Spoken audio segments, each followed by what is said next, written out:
más al programa que Televisión del Mediterráneo y la UNED ofrece sobre las emociones. Mi nombre es Elvira Bague, soy profesora de Psicología y tutora de Psicología de las Emociones del Centro Francisco Tomás y Valiente de la UNED en Valencia. El programa de hoy va dedicado a la inteligencia emocional y voy a comenzar hablando de ella con una anécdota. Cuentan que Winston Churchill no era precisamente un estudiante ejemplar. Cuando estuvo internado en un colegio de élite de la ciudad de Ascot, se le castigaba con frecuencia y sus notas siempre se encontraban entre las peores de la clase. También lo rechazaron varias veces en las pruebas de acceso de la Academia Militar. Pero lo que muchos desconocían por aquel tiempo era que Churchill poseía otro tipo de habilidades que iban a jugar un papel desconcertante en el futuro de la humanidad. Poco a poco empezó a destacar en política, por sus dotes de orador y su sentido del humor. Su afinada intuición sobre lo que estaba pasando en la Alemania de los años 30 y la manera que tenía de gestionar las relaciones con los personajes más influyentes de la época lo elevaron hasta el puesto más alto de la diplomacia inglesa. Una vez en el gobierno fue capaz de unir en una alianza contra los alemanes a países reticentes por aquel entonces, como eran Estados Unidos y la Unión Soviética, lo que determinó para siempre el rumbo de la Segunda Guerra Mundial y también de la historia.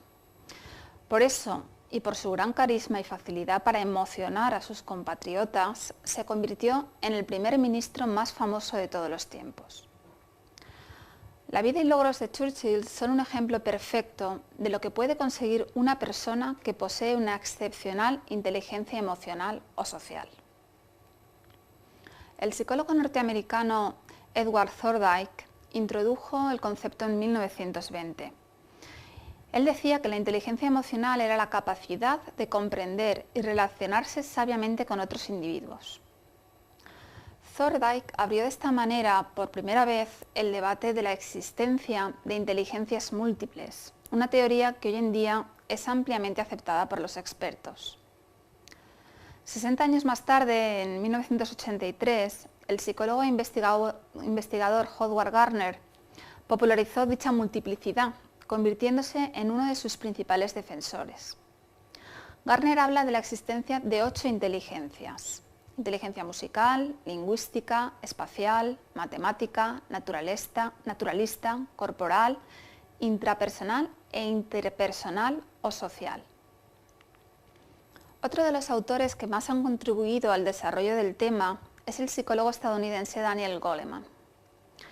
En sus libros recopila gran cantidad de estudios y anécdotas que recalcan la importancia tanto de la inteligencia emocional como de la social. Mientras que la inteligencia emocional es la cualidad de reconocer las propias emociones y gestionarlas de una manera eficaz, la inteligencia social da un paso más allá de la psicología individual y se centra en cómo usamos toda esta información para conectarnos mentalmente con los demás. Se trata, por tanto, de un conjunto de capacidades que todos poseemos en mayor o menor grado para comprender qué ocurre a nuestro alrededor e interactuar con otras personas. Por otra parte, mostrar empatía, y empatía significa conectar y compartir los sentimientos del otro, es un rasgo característica de las personas con una inteligencia social desarrollada. Por medio de su comunicación verbal y no verbal, emiten mensajes a su entorno que provocan sensaciones de aprecio y respeto. Además, quienes cuentan con este don de la empatía son capaces de transmitir emociones positivas, lo que se traduce en más posibilidades de obtener colaboración, llegar a un acuerdo favorable o incluso resolver un grave conflicto. Estas competencias sociales se pueden entrenar a lo largo de la vida y son tan necesarias en el patio de un colegio como en las operaciones bursátiles más importantes de Wall Street. Para Goleman, la inteligencia emocional está dividida en 2 grandes áreas: conciencia social, es decir, lo que percibimos respecto a los demás, a los otros individuos, y aptitudes sociales, o lo que hacemos con ese conocimiento. La conciencia social requiere de un conjunto de nociones y mecanismos automáticos, algunos inconscientes o intuitivos, para interpretar las señales emocionales de otros sujetos o grupos que observamos. Se trata, por tanto, de una habilidad empática que permite conectarnos con el entorno. Las aptitudes sociales son el modo en que gestionamos esta información. A través de estas aptitudes despertamos emociones o influimos en las decisiones de los demás. Son, por ejemplo, la comunicación, el compromiso y la facilidad para sincronizarse y vincularse. Vemos, por tanto, que ya han quedado lejos los días en que la inteligencia era medida a través de expedientes académicos o pruebas de cociente intelectual. Según palabras de Goleman, el cociente intelectual predice tan solo del 10 al 20% del éxito en la vida, del éxito profesional, lo cual deja un 80 o 90% del éxito en manos de la suerte, de lo que hagan nuestros padres con nosotros y también de la inteligencia emocional. En nuestra especie, el éxito depende de una infinidad de aptitudes, la mayoría de ellas relacionadas con la vida en grupo, la comunicación, nuestra habilidad para entendernos y sintonizar con los demás. A diferencia del cociente intelectual, que es más o menos estable en la vida, la inteligencia emocional no permanece fija nunca. Continúa mejorando a través de cada década de vida. Es decir, conforme la vida va pasando, aprendemos a analizarnos, a comprendernos mejor, a nosotros mismos. Es lo que se conoce como alcanzar la madurez, cuando ya estamos maduros.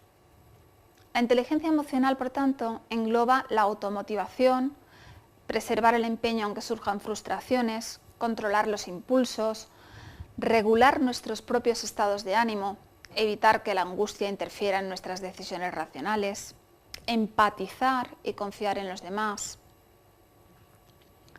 Como ya hemos visto en otros programas, sabemos que el cerebro emocional, formado mayoritariamente por el sistema límbico, fue evolutivamente anterior a la corteza cerebral o neocórtex o cerebro pensante. O sea que nuestras emociones nacieron antes que nuestros pensamientos. Los centros emocionales del cerebro también están diseñados para ser los centros de alarma de cualquier amenaza, para plantearse preguntas del tipo ¿huyo o lucho? Esta es una pregunta que uno debe ser rápido en contestar, puesto que si esperamos demasiado en contestarla, pues puede que ya no estemos vivos para cuando tengamos la respuesta.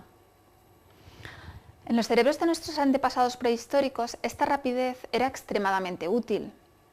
Dentro del sistema límbico encontramos una estructura en forma de almendra llamada amígdala, que es donde se almacena la parte emocional de la memoria.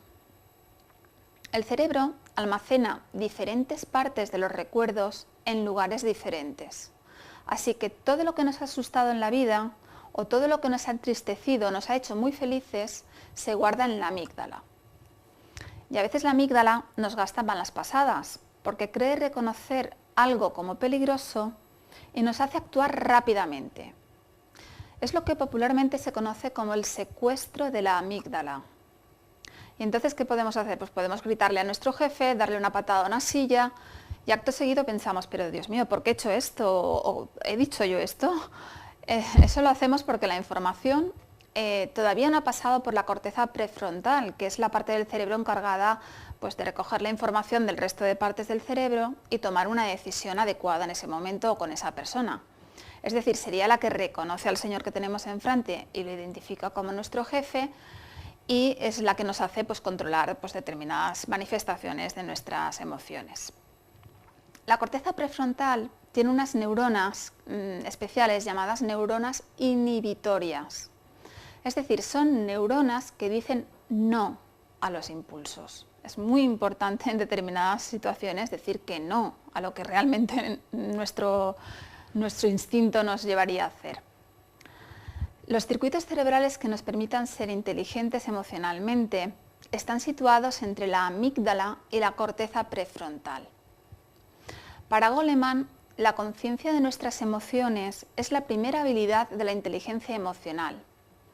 Esta conciencia es la habilidad para decir lo que sentimos en cada momento.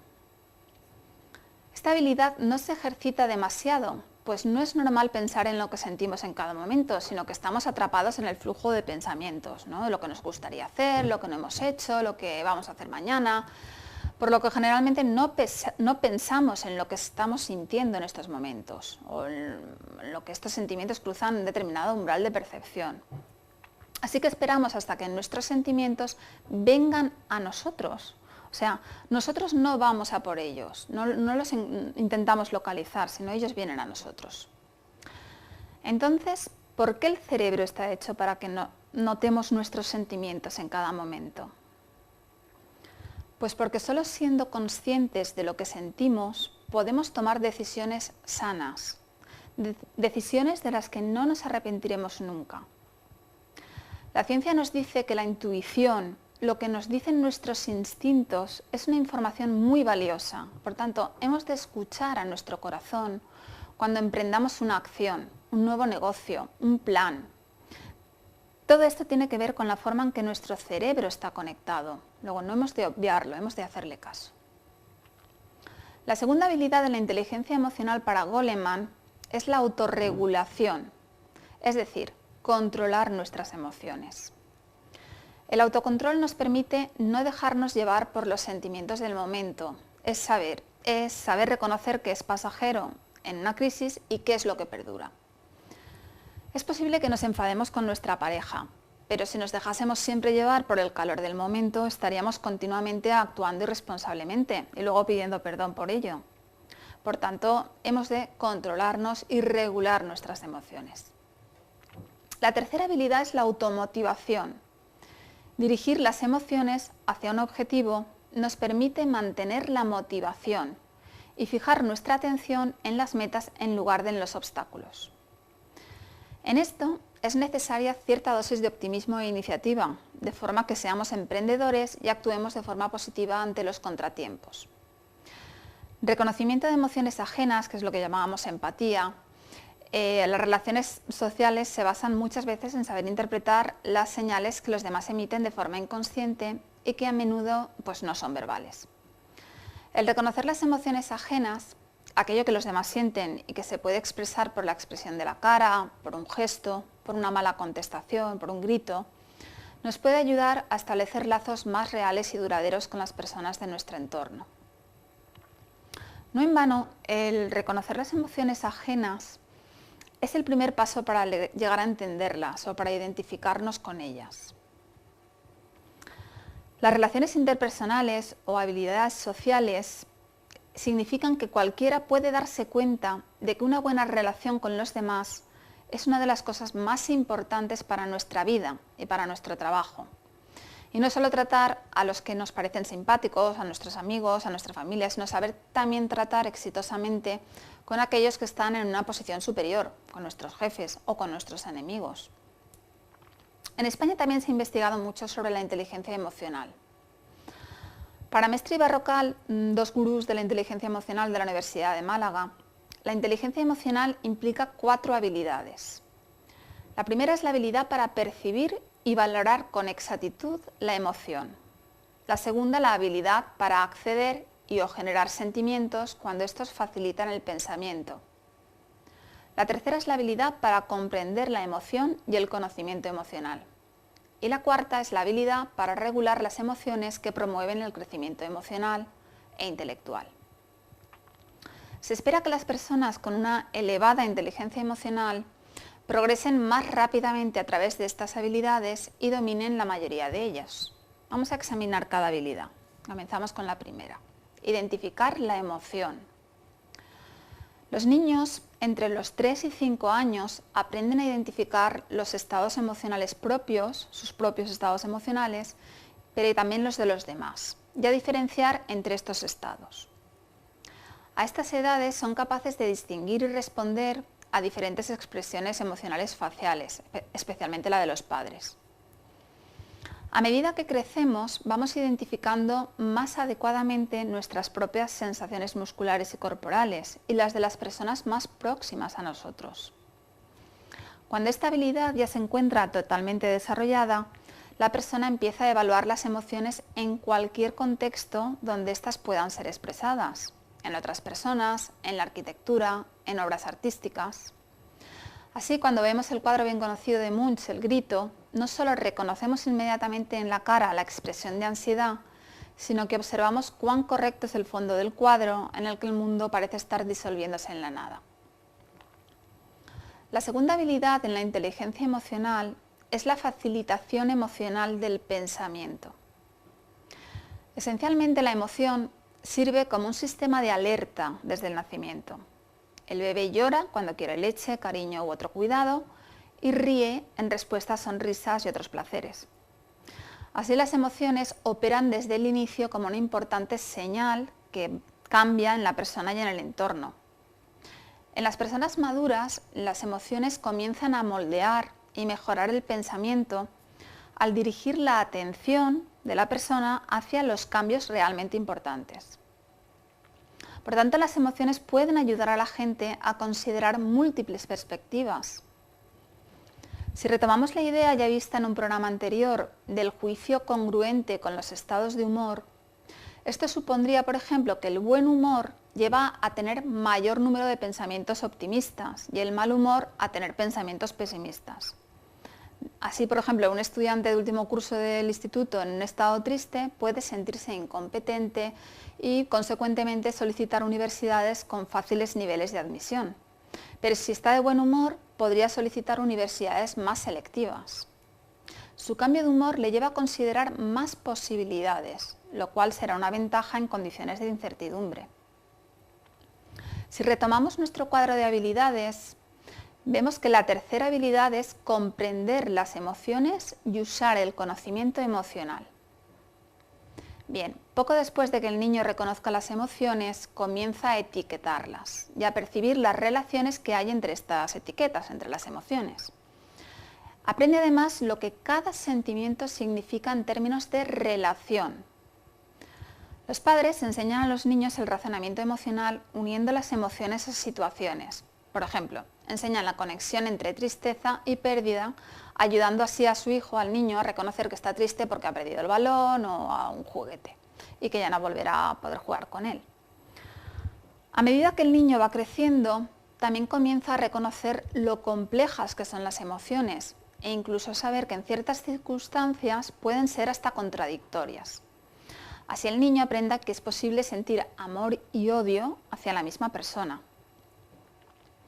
Conforme avanza el desarrollo de una persona, esta va progresando en el razonamiento sobre las secuencias de la emoción.